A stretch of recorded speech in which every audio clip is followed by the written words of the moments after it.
สวัสดีค่ะสวัสดีทุกคนที่มานะคะ Good morning everyone. Welcome to our immigration class today.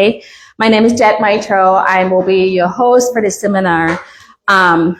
And I hope you enjoy all this breakfast and all this coffee and tea. It has sponsored by our beautiful Thai attorney, criminal defense attorney, Linda. So thank you so much for sponsor all the awesome food and beverage today.So I hope you enjoy it. Anyway, I know it's going to be a lot to take, but I promise you it's going to be worth it. Okay. So we have our wonderful speaker, Jared. It's me. So he's from the JCL immigration team. They combined over 50 years of experience with incredible knowledge of immigration law to help individuals, family.to make sure that everyone meeting what they want. And anyway, give us a very warm welcome to Jared Leong today. All right, guys. Well, thank you. Okay, is this on? Can you guys hear me? Okay. Yeah. All right. I understand we have interpretation, so we'll take it slow. Okay.I was looking up a picture, but I couldn't find it because I was in Bangkok in September of 2024. I just swing by there. I usually eat. I like the street food. It's not very clean, but it's very delicious. So I really love that. Okay. It's a privilege to be here today. Thank you for having me. I am Chinese. I grew up in Hong Kong.I came to the U.S. as a student, international student. So it's a long story, but I have been in the U.S. now for over 35 years. All of my kids, actually, one was born in Hong Kong, where I was on a foreign assignment with a New York law firm. Okay, but they're grown up. My oldest kid is 28. My youngest is 18.And since I've been here for a while, immigration law is the only kind of law that I practice. Even within that, about 90% of what I do is with businesses. That will be your big business. We have some hospital groups that are our clients, but we also work with individuals.I know that in the Thai communities, there are a lot of e-visas for restaurants. And so we work with a lot of individuals on e-visas as well. Okay. The other 10% of what I do is usually family cases. That will be your very, very typical marriage cases, petitioning for parents, fiancé,siblings to a lesser degree because the wait is so long.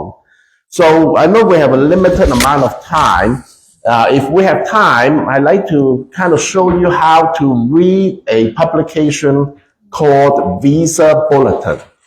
And you may know that already, but if you don't, that will tell you if you're going to sponsor someone, maybe a family back home, how long does it take?Or can you even do it?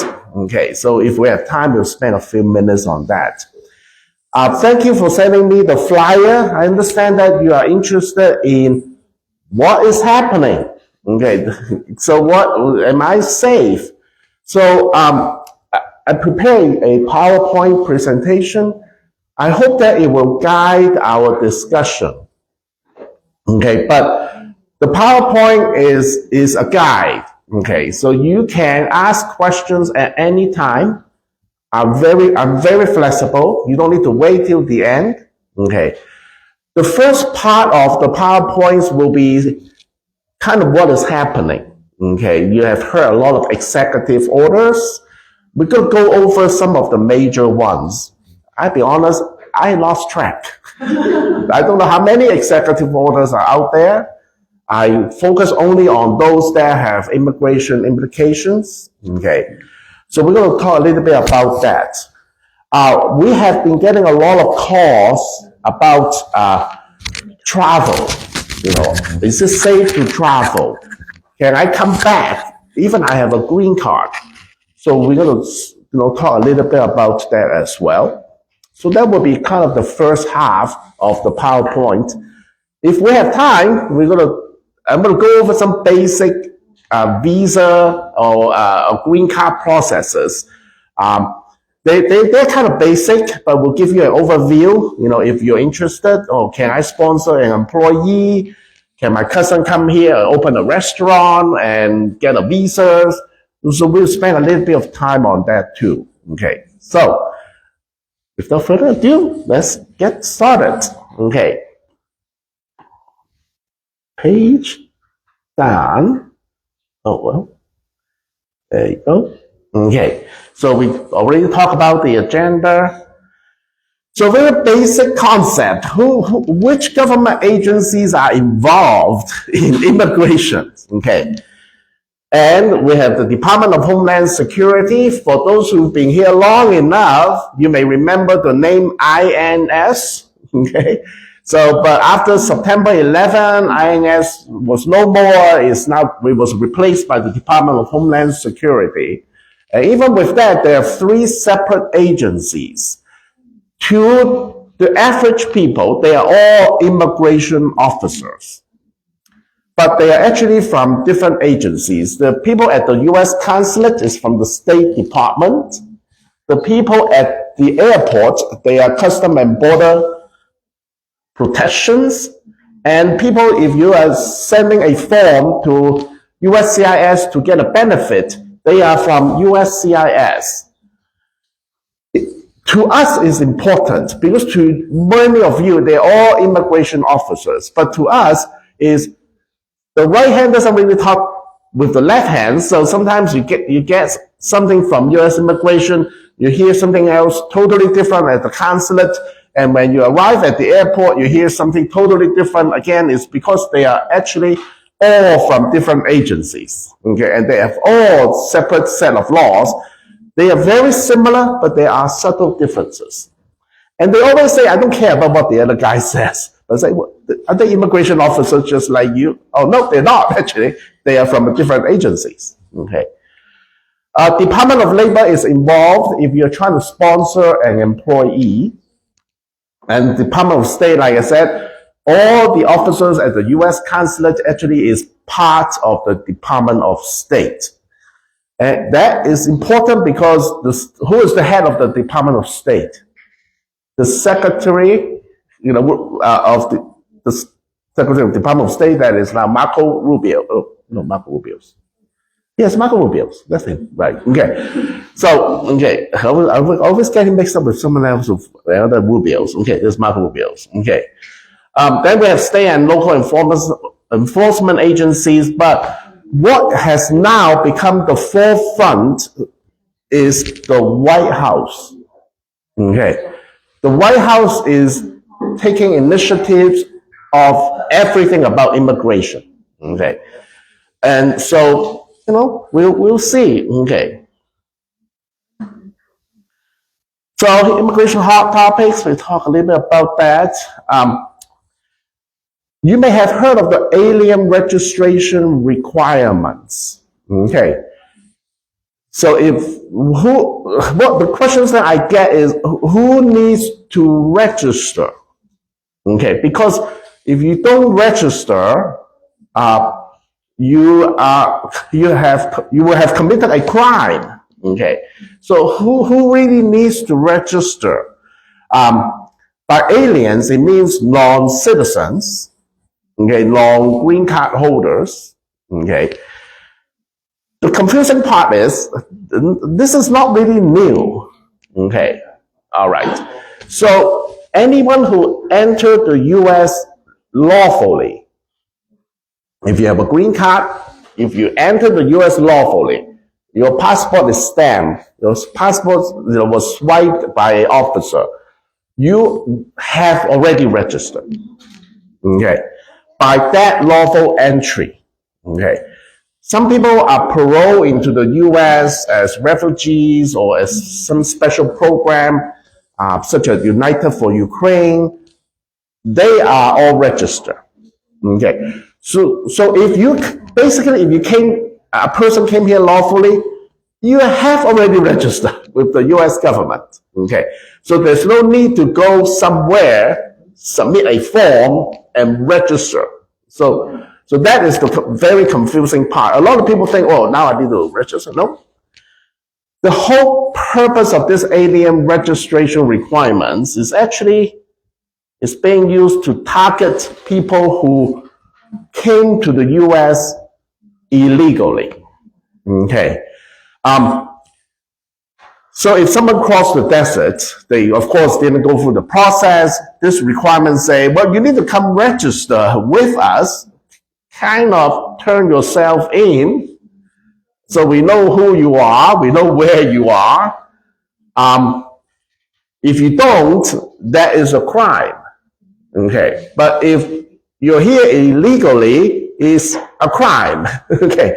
So all of this is just another way to inject criminal liabilities for people who are here, unlawfully. Okay. So I'll tell my clients, if you're here legally, don't worry about that. That's kind of a general statement. If you know somebody who's here illegally, that concerns you. Yes, sir. So she came here just on a visitor visa, okay, but overstayed. As soon as she went through customs and everything. Yes, that person's been registered. Okay, in the system, it's going to register a overstay. Okay, in the past, there's they don't get around to enforce that. They're not going to look for that person. But now they may. They're devoting more resources. But that registration is done. Good question. Thank you. All right. Okay. So what does registration require? Basically, let's say if you were under 14 and you turn 14, you have to register. This actually affects. Let me go back. Some of my Canadian clients. Okay. Canadian visitor who enter the US at a land port that will not issue any evidence of registration. I know this is a Thai community, but you may know Canadian friends. Okay. Canadians, they just cross the border. They don't need anything. Okay. They just they don't even need to show their passports. Okay. Who are you? I'm a Canadian. I'm John Smith. Okay. Have a good time. So Canadians cross the border all the time. Okay. But a lot of them just come here to do some shopping. But my Canadian from Minnesota or the north of Alberta, they will come here to go to rodeos. You guys know what rodeos are? Just ride a horse around really fast, So they do that all the time. But we do have a bunch of Canadians here that are here for over 6 months, almost 6 months. So you don't know who they are. They drive really slow. They have an Alberta license plate. They're always in Costco. Okay. So our lovely snowbirds. Okay. So they are actually, if they just came without going through a process, they actually need to register. Okay. So if you know any snowbird friends, you may want to don't tell them to register, because this thing is kind of a crazy idea. Okay. I'm not a fan of that. And they haven't really decided how to implement that. Okay. But this is the requirement. Okay. All right. So we're going to talk a little bit about these executive orders for the next few minutes. There are many of them. This is kind of the first one of the first, on day one, there were like 20 of them. Okay. So this was, I think, on day one. This is the executive order against protecting the American people against invasion. Okay. So it sounds terrible. It sounds like we're being invaded. Okay. But really it's just basically say, well, we're gonna enforce the law.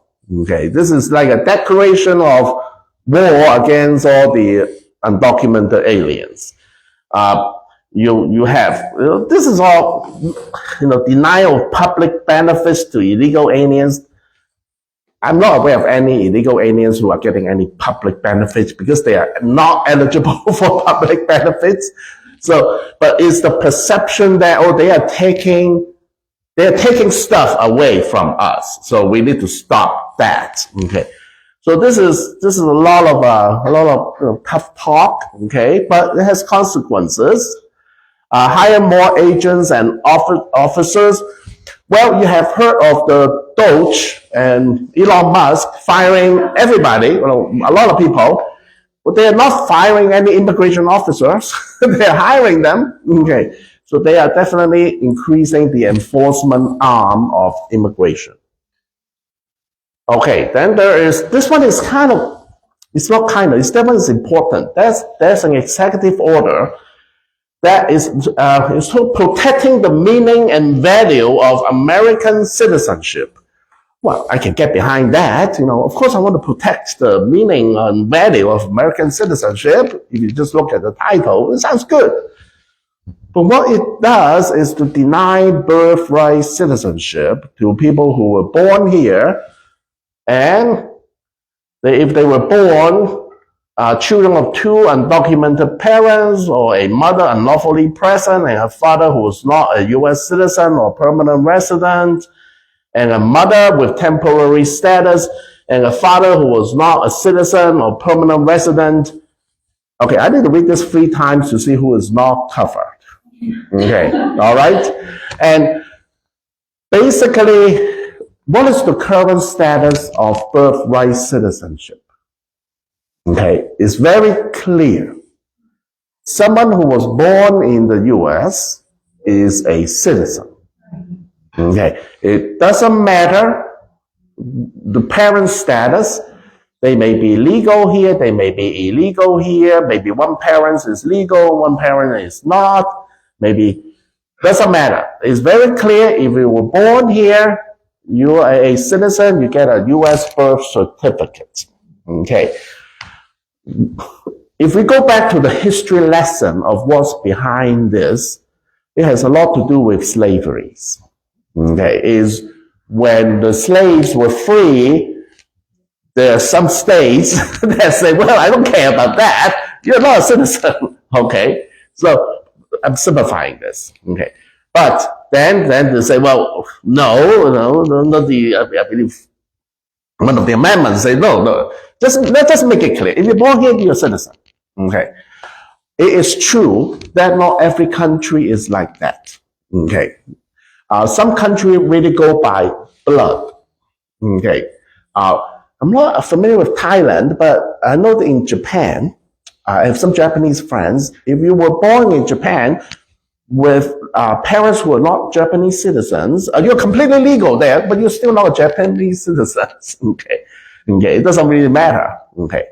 So there are some countries that go really by trace the blood of that person. But US is not. Many industrialized country is not. Okay. So I can kind of see why they are doing that. Okay. There are some people who come here, you may have heard of the term birth tourism. Okay. Some people come here, have a baby's citizen, they leave, they never have any connection with the US, and then the person is a US citizen. Well, sounds unfair, I don't know, but legally that person is a citizen. So this may concern us as an immigrant community. Okay, so. But by the way, that has been stopped by a court. Sorry, we don't know what's going to happen to it. Okay. Oh, let's see.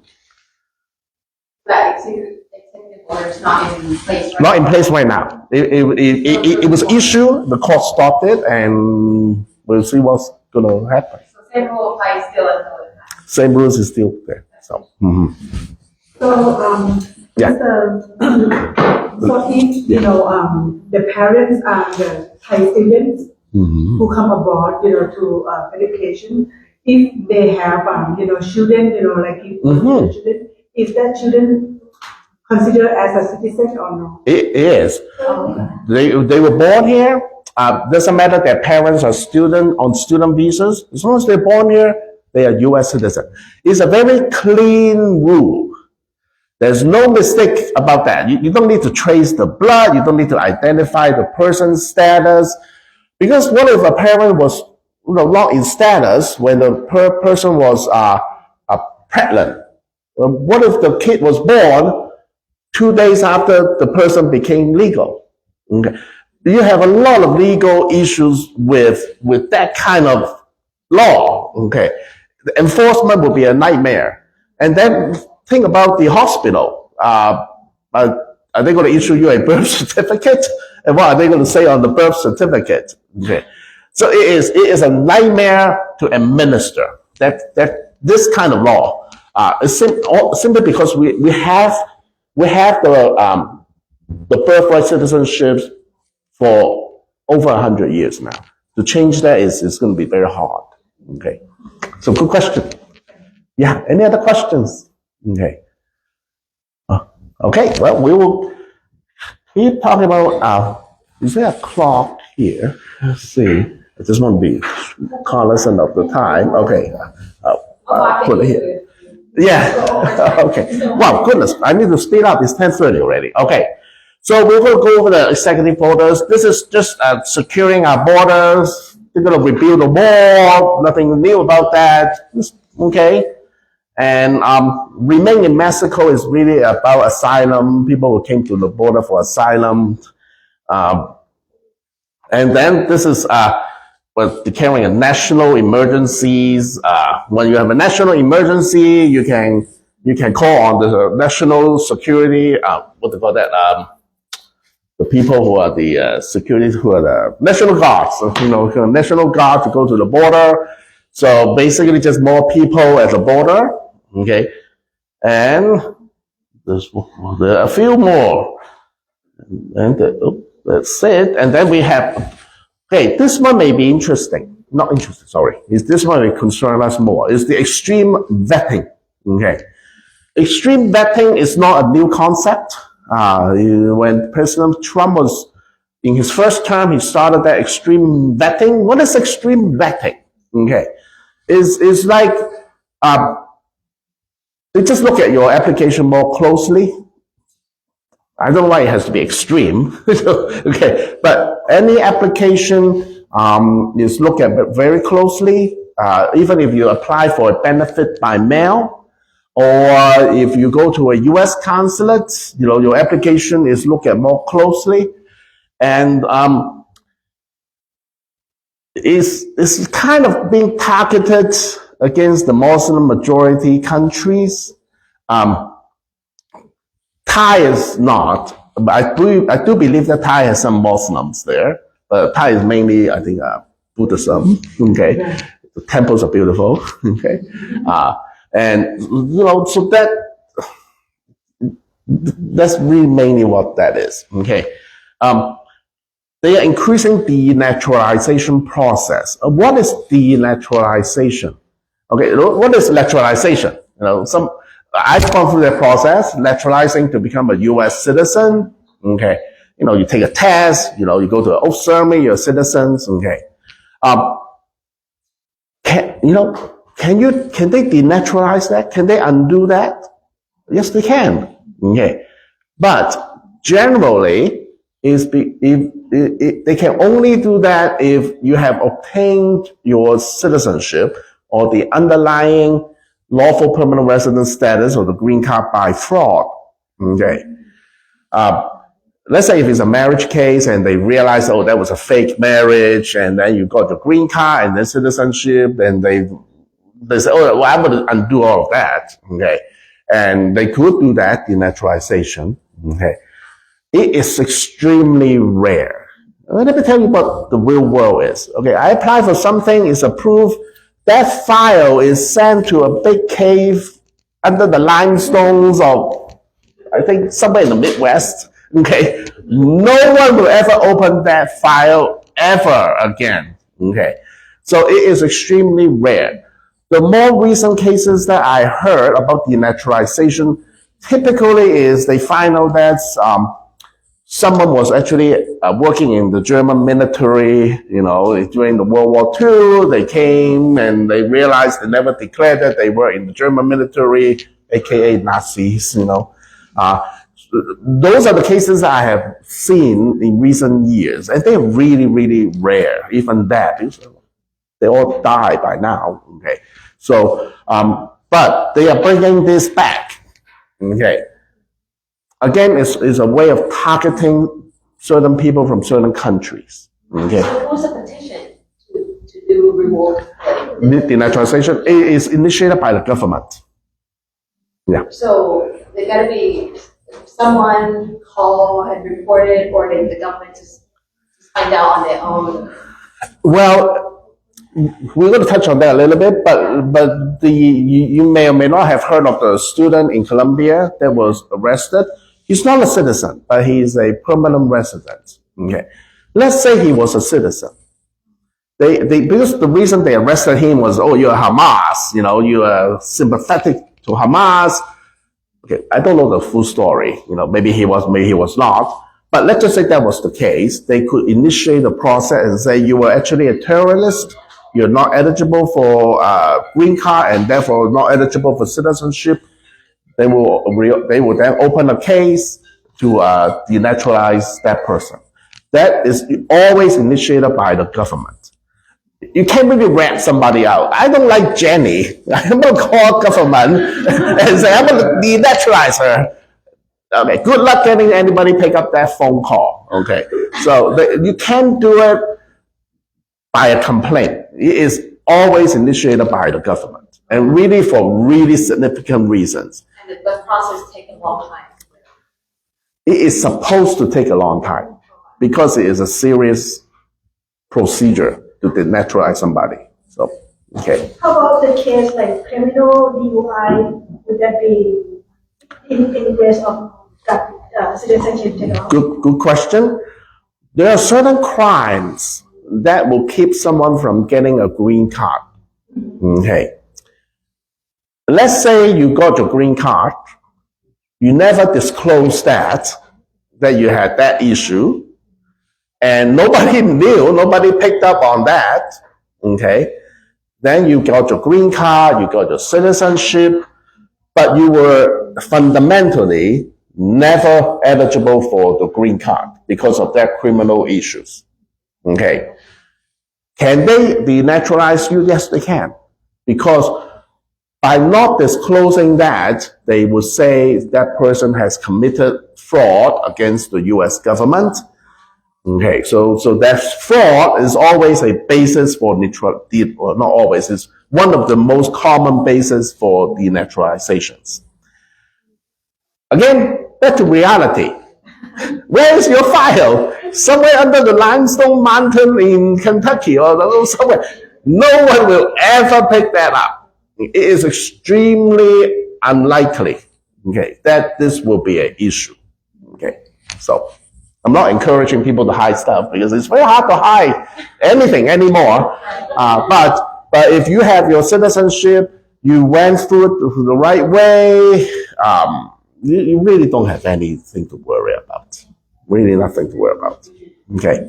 All right. Yeah, and there's a news about people applying for green card and USCIS look into their social media data. They can do that, or yes, they can. And we have to let them do it. I mean, at the airport. Yeah, like at the airport. Correct. That is a search and seizure. When they look at your phone, it is considered a search. Okay, well, I would defer to my criminal defense. I'm speaking a little bit out of my element here, but at least for immigration, when you're at the airport, you're not considered inside the U.S. Okay. Once you're inside the U.S., all the laws against unlawful search and seizure applies. But when you are in the airport, when you haven't go through the passport officers, you're not in the U.S. So they can ask you to unlock your phone and look at your stuff. Pictures, everything. They can. They can. Oh, you did? Yeah. Yeah, they can. Is that rare? Like, I don't know. It is rare. Okay. I was surprised that Jen got thing by that, but it's. They look through my business card, my wallet, my phone, and they were like, "You come here to work?" I'm like, "No, I'm not coming here to work." She's like, or there's a job DB, whatever. Yeah. Job DB Thailand. But they have a reason. They find a reason to try to Correct. send it back. That's I was in a courtroom. oh goodness, secondary inspection there. So yes, answer is yes. They can look at your phones. That is some of my clients got into trouble. Okay, because sometimes let's say a marriage case, there are like a lot of messages. Oh, I love you so much. I can't wait to see you. You know, you're the sunshine of my life. You know, all this stuff. Okay. And then they came and they say, well, why are you here? I'm here to see the Grand Canyon. Oh, let me look at your phone. What? You're gonna see your fiance in 2 days. Okay. You lied to me, that's when they get into trouble.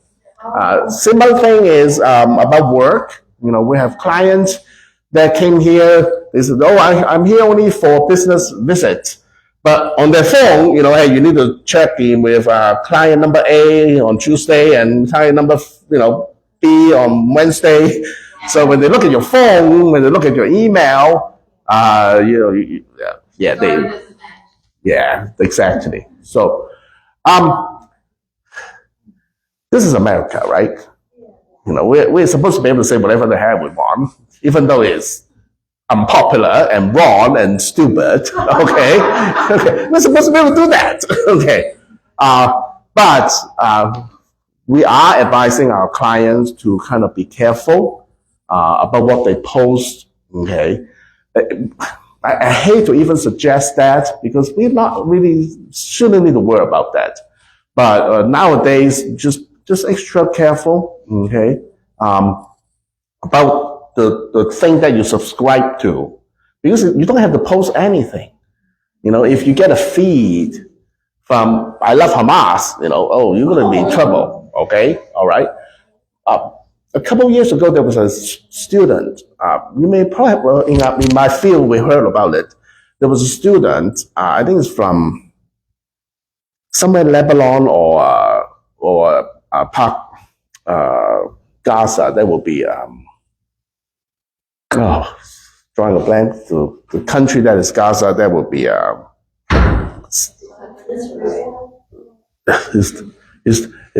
are called what? Palestine. Sorry. Okay, sorry about that. A student came starting at Harvard, of all places. Okay, they searched his phone. He didn't post anything, but there was a feed coming from that country that an officer deemed to be related to terrorism. Okay. Instead of it being his best day of his life, starting at Harvard, he got kicked out at the Boston Logan Airport. Okay. So we heard about that because we're in the field. It is a fine line of I can't tell you what to do, So just be careful. Okay. All right. Let's see. Asylum. Asylum is already hard. Okay. You do hear a lot of stories where people just came across and say asylum, and then they'd be here for years. That doesn't sound fair, Okay. Because the system is really terrible. Okay. But they're being the system is being reworked to make it more fair. Okay. But from one extreme, it's now going to another extreme, which is just pretty much ending all asylums. Okay, so hopefully that doesn't concern our community too much. Okay, refugee program is the same. Then we'll go. Same thing is, when a legitimate refugee came from nothing with just a shirt on their back, the U.S. government does have a program to kind of help them get started. I think it's fair, but they're going to end off that too. So, okay. This is an app that when people were waiting outside for their turn, they sign up on the app. Just wait for the app to tell them when to show up. They canceled that app. So, okay, so there's another executive order. This one is, to the credit of the officers, I haven't heard terrible horror stories on that. enforcement and immigration enforcement was not supposed to take place in safe places, such as school, churches. Okay, if a parent who's unlawfully present in the U.S. drop off a U.S. citizen kid, that parent shouldn't worry that there's a ICE agent waiting at the front of the school to pick you up. It shouldn't happen like that, right? Okay. If you go to a hospital, get treatment, you shouldn't worry that you're going to be picked up by immigration because those are supposed to be safe places. But unfortunately, the executive order say there are no safe places. Okay. No safe places. You can go anywhere you want to pick up people. Okay. Temple churches. Yep. But I believe to the credit of immigration officers, when that came out, I said, "Oh, that's terrible." But I think the officers are not doing it. Okay. They can't come out and say, "I defy this order." They simply just don't do it. Okay, they're just not going to go to school to pick up someone. Okay, and then we have temporary protected status. You may have heard that President Trump has canceled the TPS status for Venezuela. And then there are a lot of programs being canceled. I think over 500,000 people is going to be suddenly illegal in the U.S. because they're under these programs. It is a kind of scholarly debate of whether these programs should exist, okay? Whether people are in those programs for too long, okay? But the thing is, a lot of these programs are being canceled because they don't want them here anymore, okay? So, I don't think there's anything. There's no TPS for Miramar, I don't think. So, okay. Well, Guantanamo Bay, they're sending some people with no paper to Guantanamo Bay. I don't know why. Yeah. We'll see. Okay, this is not executive order. This is more what this administration is doing now is Buy America, Hire America. Okay. So it makes it more difficult for companies to get employees. Okay. But we try to flip that around as immigration lawyers. I mean, we help someone apply for like an e-visa for restaurants. We emphasize, well, actually, this is totally, comply with that because this investor is going to generate jobs. It's going to hire Americans. It's going to buy supplies from Americans suppliers. So we try to use that to our advantage. Okay, travel ban. Okay, this is the proposed list of travel ban. It's a little bit hard to read. Okay, it was supposed to come out like 2 weeks ago, but it has never come out. But this list was leaked, to the media for a while. Basically, the red countries you can't come. Okay, the orange countries you need to do something about your system. Okay, all right. Basically, you need to improve yourself before your people can come.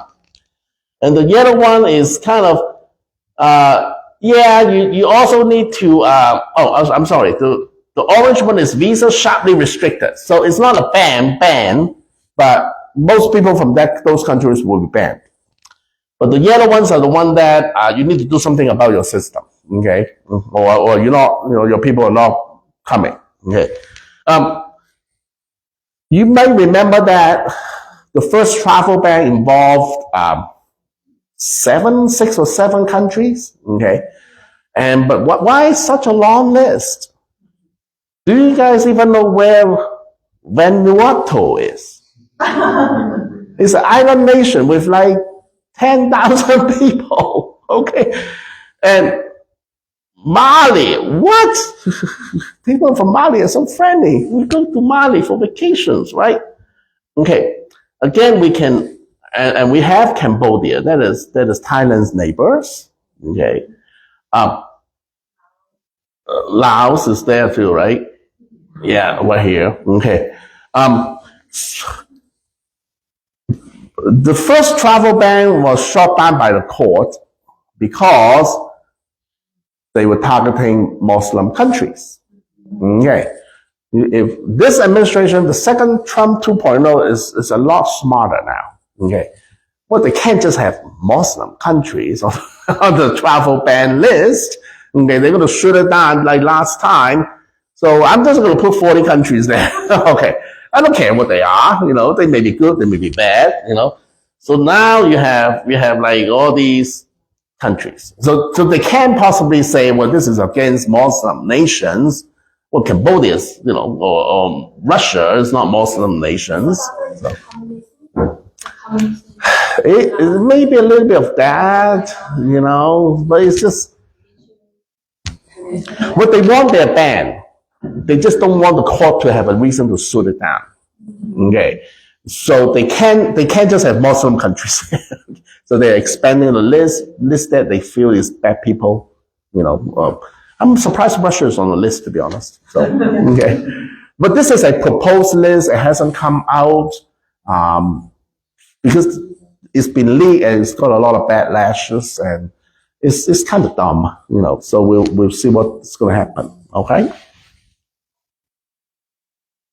All right. Okay.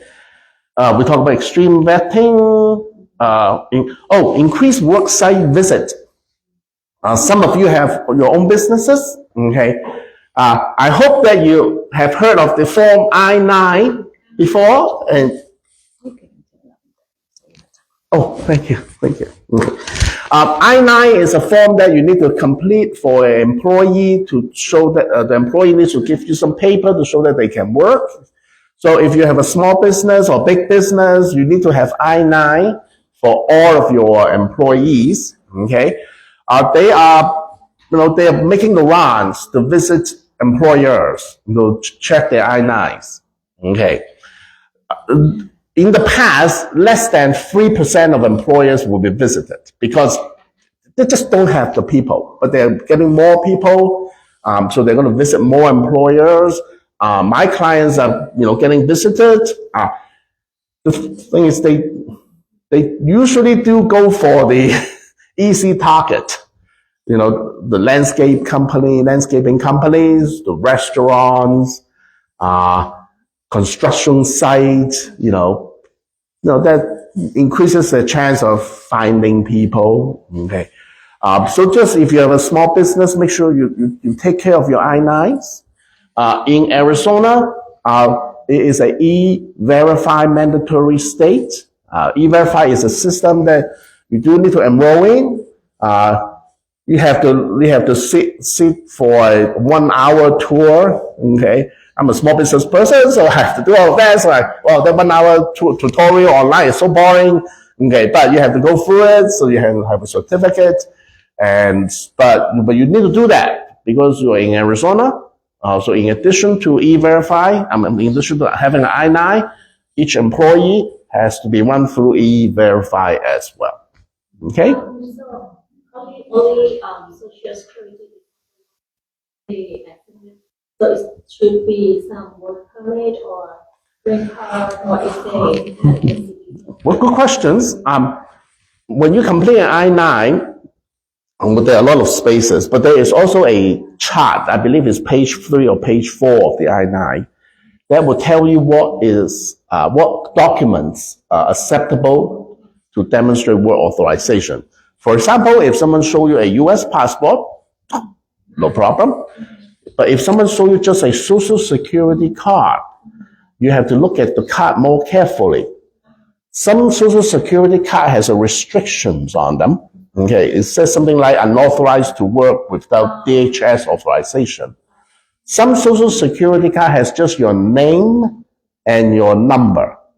Okay, those without work restrictions, they are valid documents to demonstrate work authorization.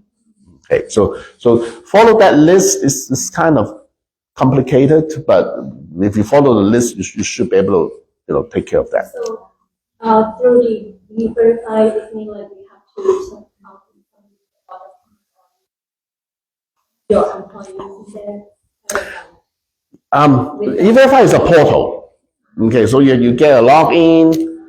When you have a new employee, you open a case. You put in the name of the employee.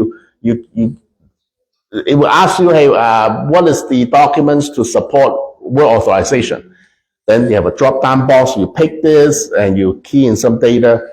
At the end of the process, you hit submit, and almost instantaneously, you will get a screen that says this person is authorized.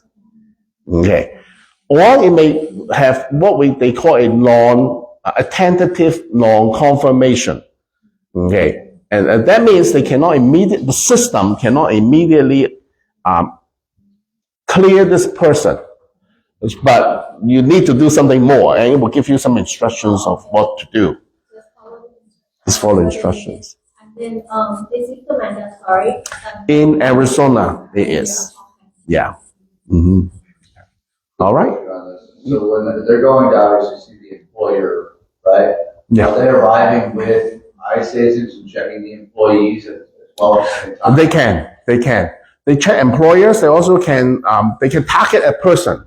If they're looking for John Smith, in your restaurant, they say, "I want to see John Smith." Okay, produce John Smith. Okay. So there's a debate of whether you need to do anything. Okay. You can say, "Do you have a warrant?" Okay. If you don't have a warrant, I don't have to do anything. Okay, because we can't just come pick up a person. Okay. If they don't have a warrant, then you say, "Come back with a warrant." You see the TV shows, come back with a warrant, right? Okay. I wonder they will come back with a warrant, but now they are kind of angry at you. Okay. So you have to kind of decide how to handle that. So yeah. So ICE, do they need to come with a warrant? They need to have a warrant. Okay. They cannot come with nothing. They can give you a business card. I'm ICE. I need to pick up people.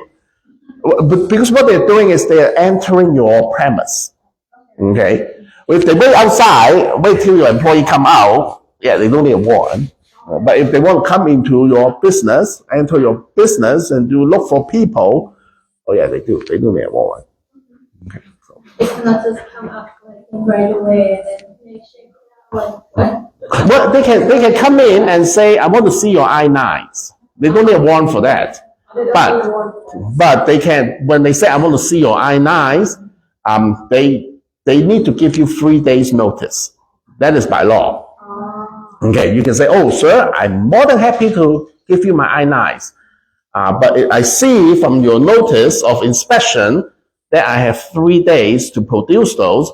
And I would you please come back in 3 days? I have everything ready for you."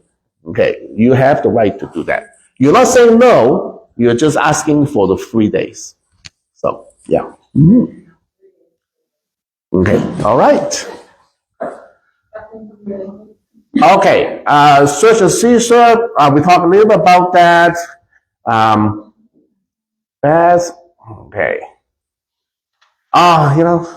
Every time I went to Bangkok, I want to bring back the dry mangoes.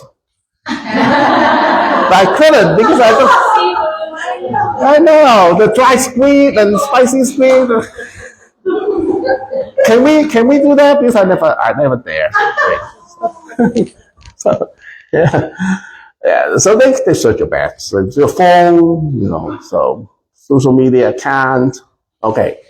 Well, now let's talk about in general. Then, can I travel? I get that. Well, we've been getting a lot of those questions. Okay. Well, first, where are you going? And then, do you have the right documents to come back to the U.S.?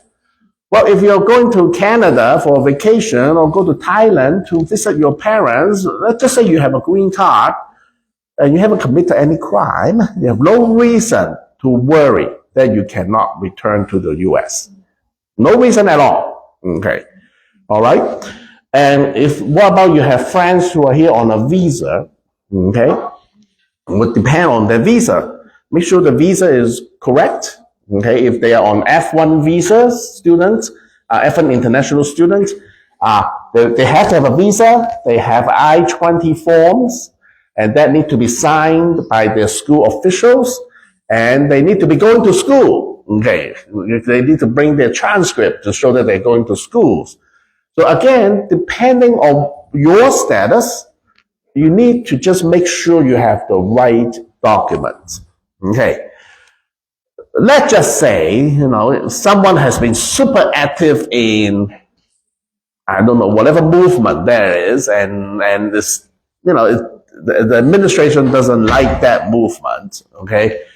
Should you scrub your phone before you go? Should you scrub your social media before you go? A part of me say, hell yeah, you should. Okay. But a part of me say, no, this is America. Okay. So it's very hard to say right now. So, okay. I have a question. Yeah. So on a travel list of countries, like let's say you go to Thailand and then you go Laos or Cambodia, one of the countries that are on that proposed list. Yes. Like what would happen?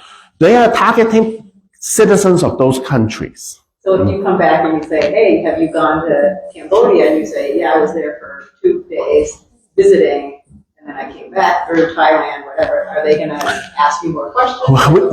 They probably will ask you more questions about why you spend, 10 days in Laos, what are you doing there, So you need to have a reason. Oh, my cousin lives there, Oh, I have a backpacking trip there, So you do need to be ready for some additional questionings, okay?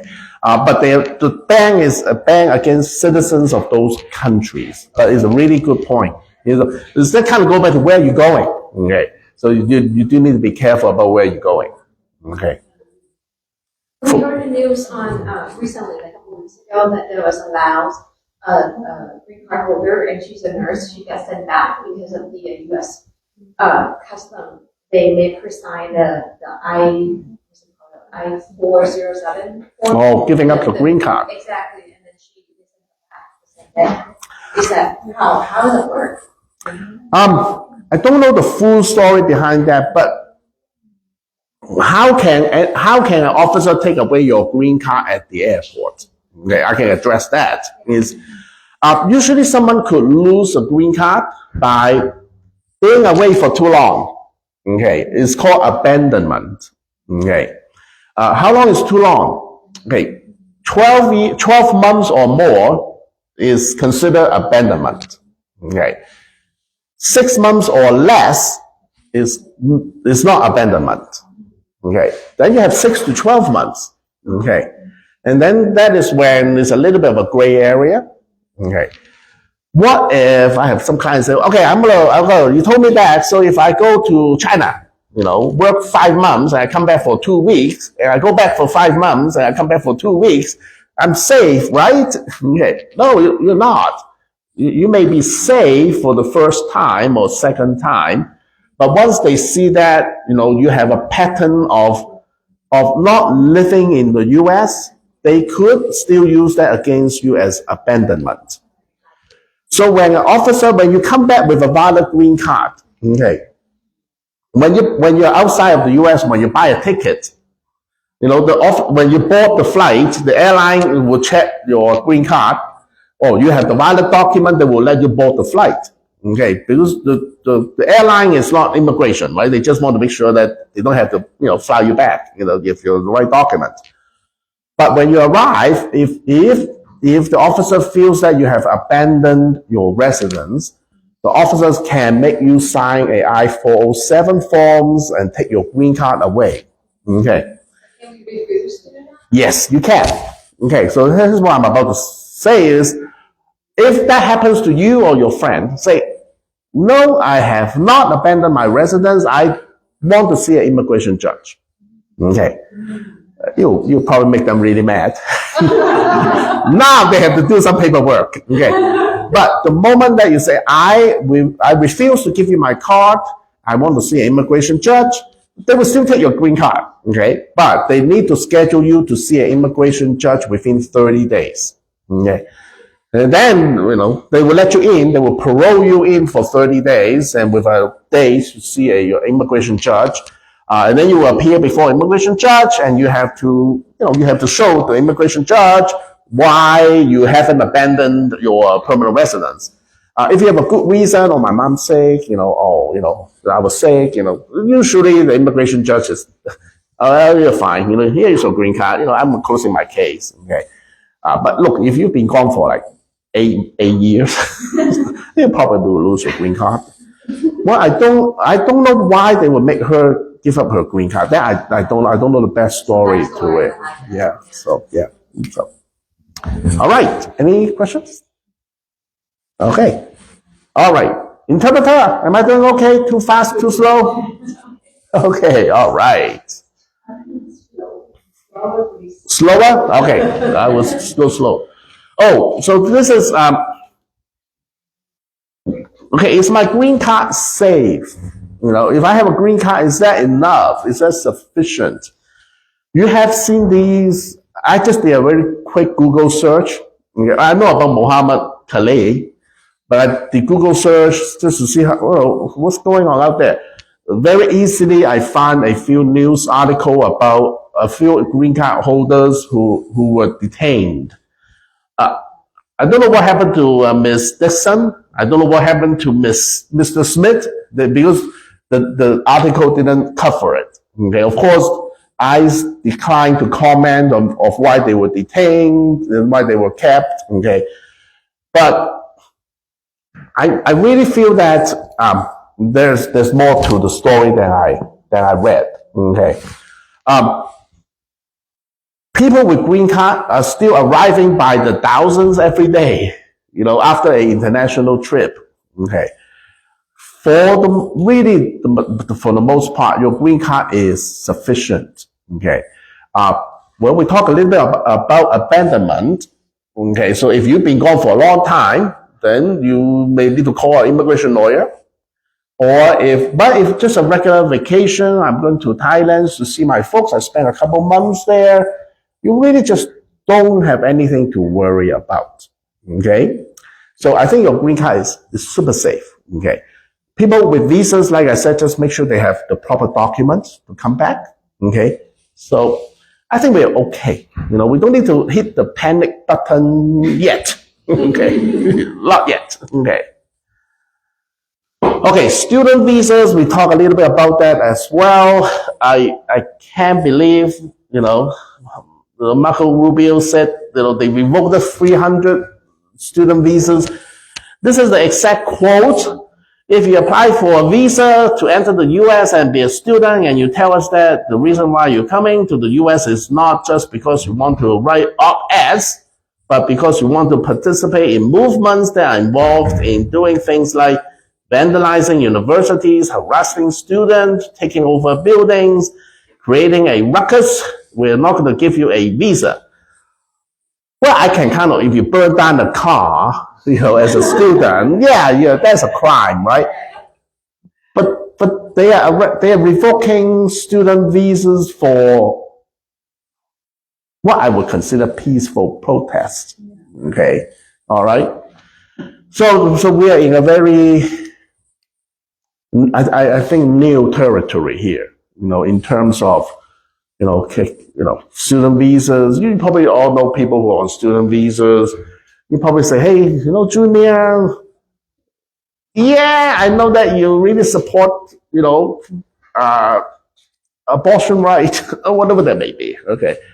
Just don't go and sit down on campus, just let the air clear. Let the dust settle to see what we can or cannot do. I hate to even tell you that, to do that, because we're not supposed to need to worry about that.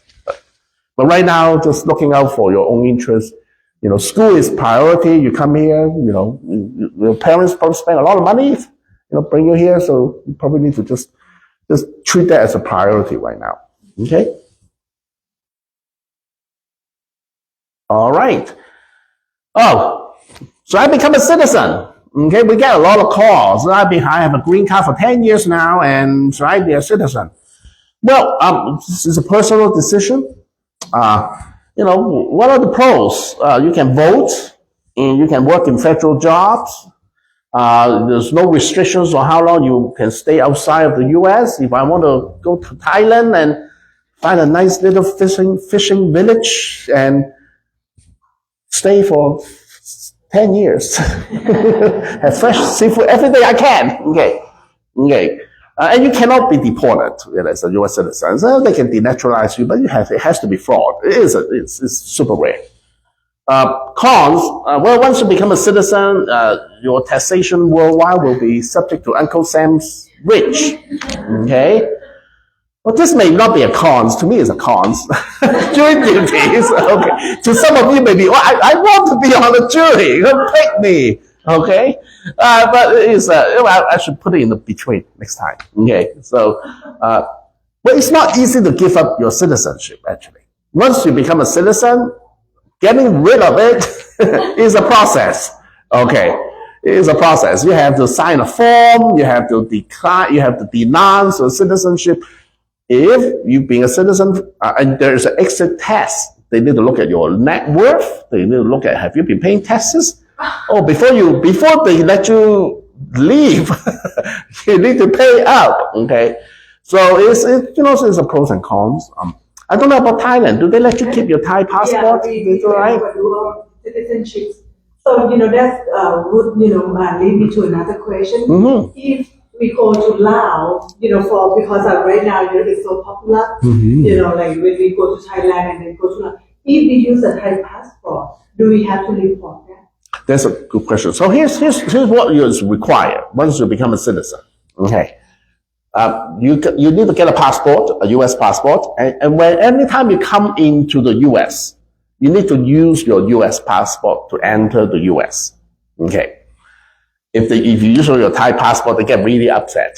Okay. All right.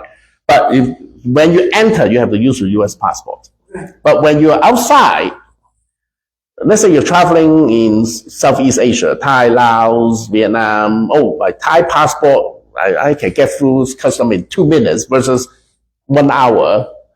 The U.S. doesn't have jurisdiction over that. Okay. So, I would say that, there's no problem.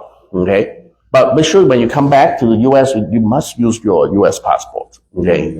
So we passport in the plane, we use a Thai passport to enter to Thailand and get stamped there and then, Right. Well, I have a lot of Chinese clients. Some Chinese clients, they're not supposed to have the China passport anymore, but they do. I don't know how. I don't ask questions. They have. So they will kind of fly to Korea and from Korea to go there. I have also people who will travel to Middle Eastern countries, and they really don't want to show their American passport for safety reasons, and they will use their other passports, when they enter those Middle Eastern countries.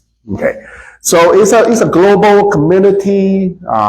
It is an obligation, it's a privilege to become a citizen. So there are certain rules that you have to abide by. Okay, one of which is to come back with this passport. When we having a test to become a U.S. citizen, there wasn't it like a speech or a certain sentence that we have to give up our previous citizenship? Not that. I think the question is, do you support the Constitution of the United States? Yes. Do you take the full oath of allegiance? Yes. Okay. We have to give up the previous citizenship to become U.S. It doesn't have that question. It doesn't say, do you give up your home citizenship? It doesn't have that question. Okay. The U.S. technically, is a really good question, Jen. The U.S. technically does not recognize dual citizenship. But let's just be clear about that. Okay. The U.S. doesn't technically recognize that. You're a citizen, you're a U.S. citizen, you're a U.S. citizen. Okay.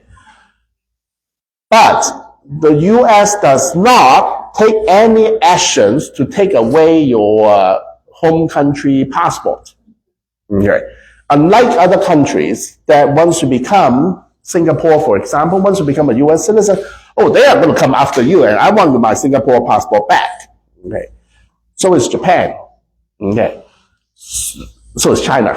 Okay. If they know about it. Okay. So, but the U.S. does not do that at all. Okay. So it's always the other country. For example, Canada does recognize dual citizenship. So many Canadians have both passports. But it's a good question. Yet you are in the eyes of U.S. law, you are not a dual citizen. Okay, you are a U.S. citizen, If you have a different passport to facilitate travel, that's kind of your thing. Okay, good question. Okay.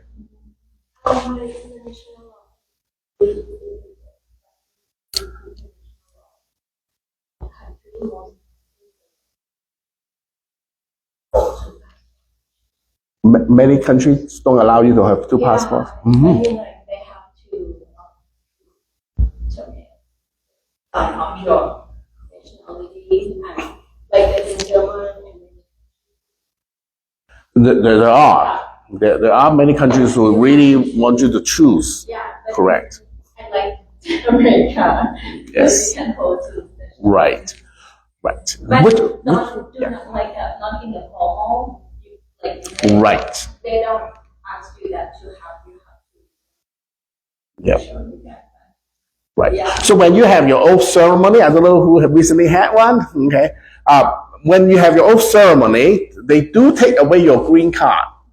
Okay. And they give you your naturalization certificate right there at the same time. What they don't do is they don't take away your, let's say, Canadian passport, Thai passport. They don't do that. They just take away your green card. In Thailand as well, we do not allow you Technically. nationality Oh, in good to the know. same town. Good to That's know. why you don't want to show your US passport when you get in immigration. Yeah. Show that they got the ship. Thailand support dual citizenship. It is support. You can have. ที่โชว์ตลอดเขาขอด้วยนะ no actually no เขาขอเองไม่ได้โชว์เขาขอ in Thailand Thailand no they not allow before I got that before I got no before I got take it out different experience All right.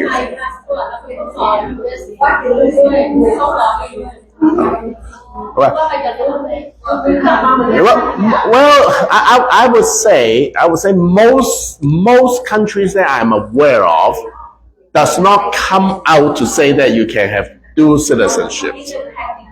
Yeah, because it's complicated, you know. So, but if they don't take away your Thailand passport, you know, they just be smart about it. I would say, you know. So. We have 15 minutes left. Okay, let's move along here. You know what? I'm gonna stop about the visas. As you know, we won't have time. I was going to go over the e-visas, the rules about e-visas, the rules about let's see, what is a visa? Basically, it is just general rules about what kind of visas we can do what. But I can just open up this for questions because we're only 15 minutes left. And the slide, I think I sent it to Linda. And you're welcome to share it. And hopefully I don't have too many typos on it. It's terribly embarrassing, but forgive me. So, we have 15 minutes. So, you have any questions? Oh. Yes, sir. I don't trust this administration at all. They change their mind like every 3 minutes. So we had initially, we thought we applied for a green card and all that. The attorney ran out of money, was what it was. Now I'm afraid to even reapply because I don't want them to have our home address, all of our information, because I've literally given them the information to come pick her up. Okay, so I have that. And then, what about this $5 million visa? Right? And then what goes into that? Because I don't want him to change his mind on that, and then all of a sudden now they have our information. Just don't pick her up. I don't trust this administration either. So we share that. It's just not stable. It's not deployed. Yeah, but there is no way around it. If you want to apply for a benefit, what I would say is, maybe speak with, we could talk offline about whether she is eligible, whether there are any potential issues that we need to spot before you submit an application. Okay, if there are no eligibility questions, the only problem is maybe that person is not here lawfully. Okay. but otherwise eligible. There's no way around of getting a benefit without applying for it. So you do need to disclose your locations. They get thousands, if not tens of thousands of applications every day. I've been a lawyer, immigration lawyer for 96 grad, so that I'm 28 years from. I have never seen a enforcement action triggered by a benefit that is being applied. Okay, so it's pretty safe, if there's no eligibility issues. But if there are eligibility issues, that is different, because you could go through the process. You could go to the local interview, and you may not know that there's eligibility issues, but they would know that I have seen ICE officers waiting for people to show up for their interview just to arrest them. Okay, so that does happen. Okay, so just be very careful about there's no eligibility issues, there's no thing that will cause an arrest, and then you should feel okay to apply if that's the case. Yeah. Mm-hmm. Okay. All right. Any other questions? I have a question Yes, ma'am. now in the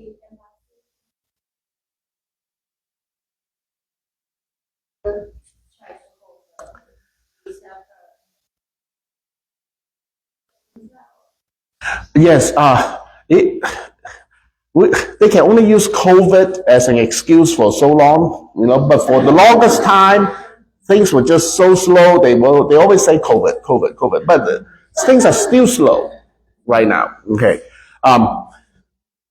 They prioritize visa categories. Okay. Student visas actually has priority, and then work visas. And then the lowest priority will be the tourist visa. Okay. So tourist visas, when you try to get an appointment, it's like 6 months out, or 7 months out. The way to do it is just to get your first appointment available. If you're just here coming for a visit, going to Disneyland, it's going to hard to expedite that appointment.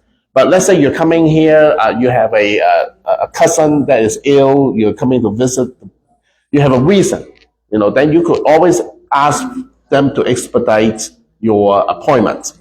But they can only expedite an appointment if you already have an appointment. Even though it's 7 months out, 8 months out, so that you cannot just say, I want an appointment tomorrow, give it to me. They can't do that. Technically, the mechanics doesn't allow them to do that. So. and it's harder, like and then unless them get it easy, and it's not easy. About how to get a visa? Yeah. Yeah, that goes to the extreme vetting that this administration is doing now. So, by the way, I forgot to say something. I heard about the tragedy in Thailand and Myanmar. I hope your families and friends are okay.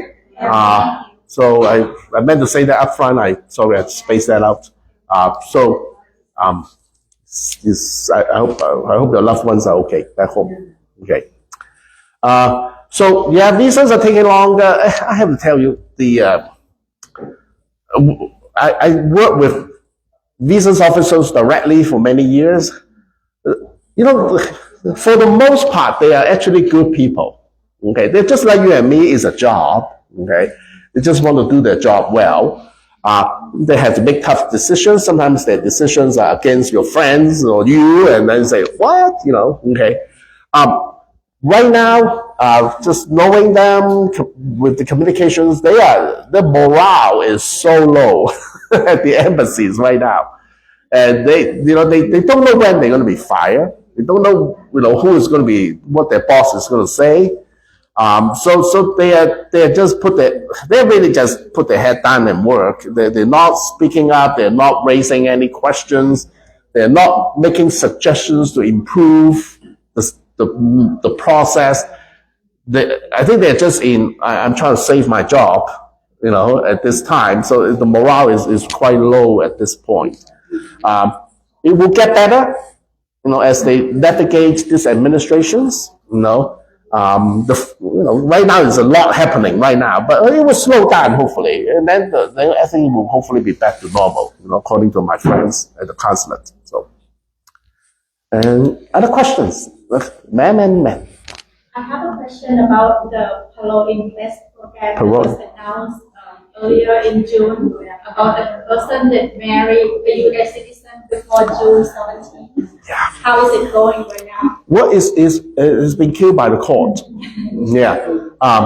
They for about less than a week, they were accepting applications. I think for some lawyers that had filed on day one, actually I never had one. They actually got a couple approved. Okay, within the 5 days that they were accepting.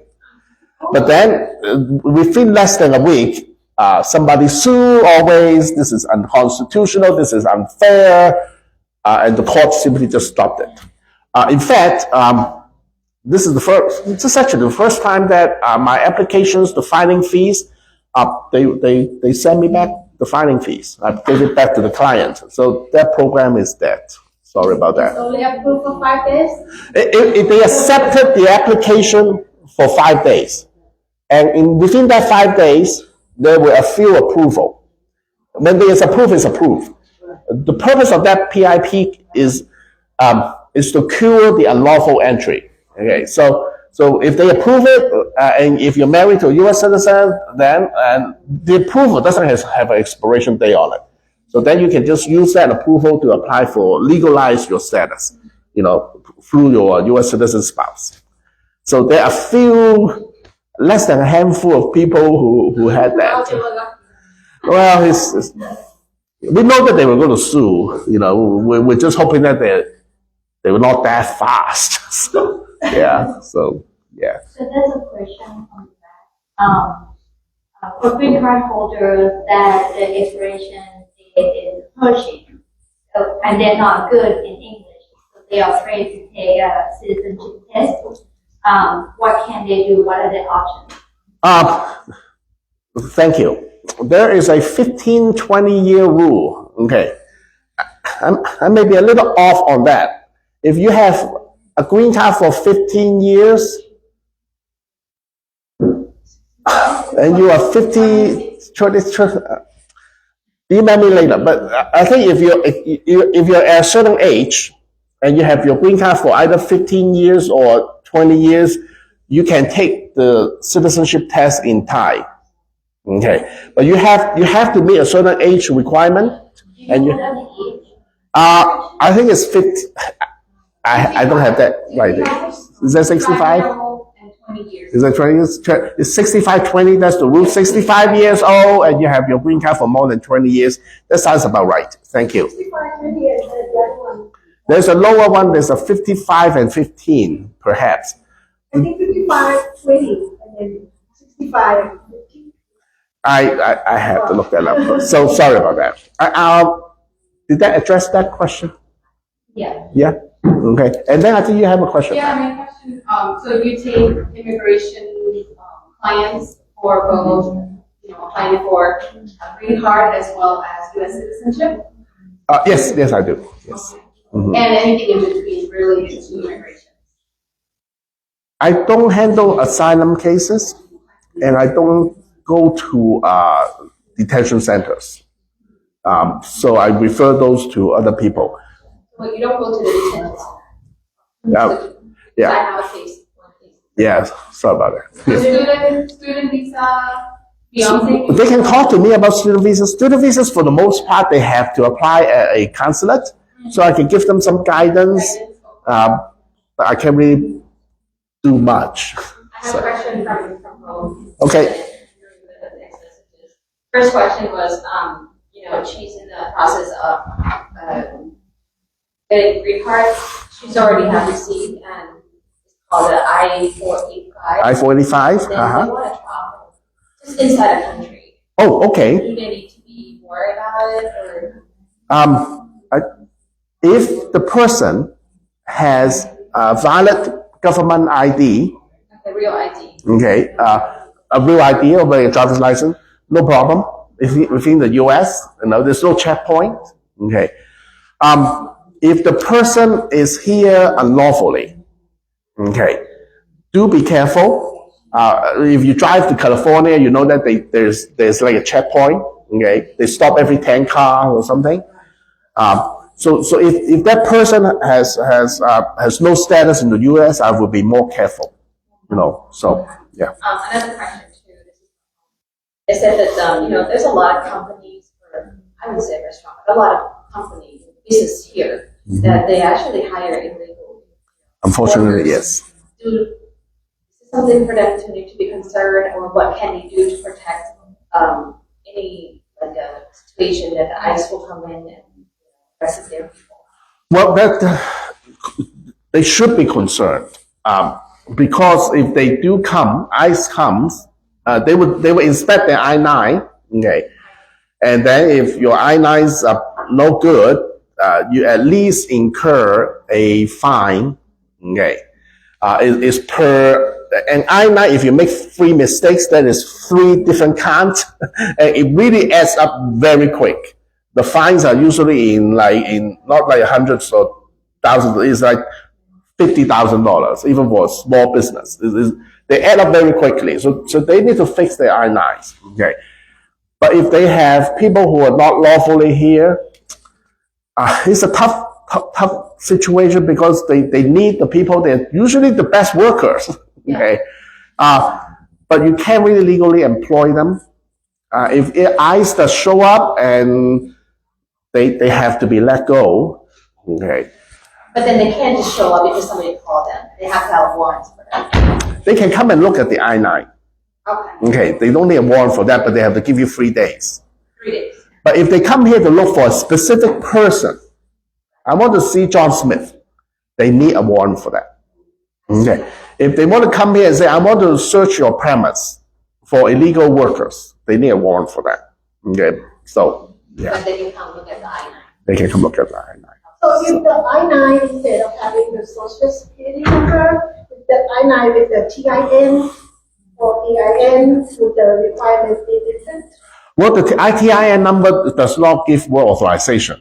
Yeah. So if someone is using an ITIN number, instead, They still have to go to E-Verify. Yeah. TIN. Okay, look at that list of what are acceptable documents to demonstrate work authorization. ITIN is not one of them. So, yeah. Okay. This is for the tax purposes. It's for the tax purposes. It's for tax purposes only. A lot of my clients, let's say the husband is on a H-1B, the families can't work, but they can't get social security numbers. So they have ITIN numbers so that when they file tax returns, everybody, has a number next to them, So, yeah, it's really for tax purposes mainly. One question about, I have a friend that I'm helping out with the citizenship, and she lost her wallet, or it got stolen, whichever one. She just applied for citizenship ever. So, does she need to get a new card to go? The green card that was lost? Yeah. Police report. Yeah. It seems to be a big waste of money. It's not cheap. It's like $500. She said that they checked over ceremony. She showed up with the police report. Yeah. They were gonna be the officer. She literally ended like a week of. I know. So. Yeah. So there's your answers. I know my time is up, Jen. So. Thank you so much. Thank you. Sure. I put this up, my email and my phone number. If you email me, if you remind me, we met at the Thai community event, okay? I'm about 5 days behind on my email. So give me a few days before, and then if you don't hear from me give me 3 days. Yeah. If you don't hear from me in 3 days, shoot a follow up, and then I will try to get back to you as soon as possible. So, okay. And I will turn the time back to Jen. Okay. So, hold on. Oh, look at that. Hold me every second. Oh. Hold me every second. Whoa, flowers. Yeah, I want to give you. So, this is a teacher Oh. from Thai Association. We'll hold this first. Welcome to the family. Oh, thank you. And then we this have is flower flowers. for you. Oh, thank you. Thank you so much, Jared. This is a really, really useful Well, class. it's my pleasure. It's Yeah. really good to meet all of you. Yeah, thank you. And well, thank you so much. Yes, and then if anybody want a consultation with you, you said that just reach out to your office. Just reach out. Okay, is there any fee for My general consultation? rule is if you call, you have like 5-6 questions, just really quick, no charge. If your situation is complicated, that really cannot be answered in 5-6 questions, then we really need to sit down for about an hour, then there is a consultation fees. But if you have just a quick questions, just email me, don't worry, you're not going to get a bill. This is what I love Yes. because pretty much all immigration attorney when we call, they always say like, I just want to talk about how to apply the green card, and I want to know how much it costs. The office said that I need you to come in and spend an hour and pay $200 fee, whatever. So this is great to know that you're not, your office is just telling us how much it costs, and a couple of questions can be answered for free. We really appreciate that, and thank you so much again. ขอบคุณค่ะ You're so welcome. Thank you so Thank you much. ขอบคุณทุกคนมากๆค่ะ Do I get to keep this whole thing?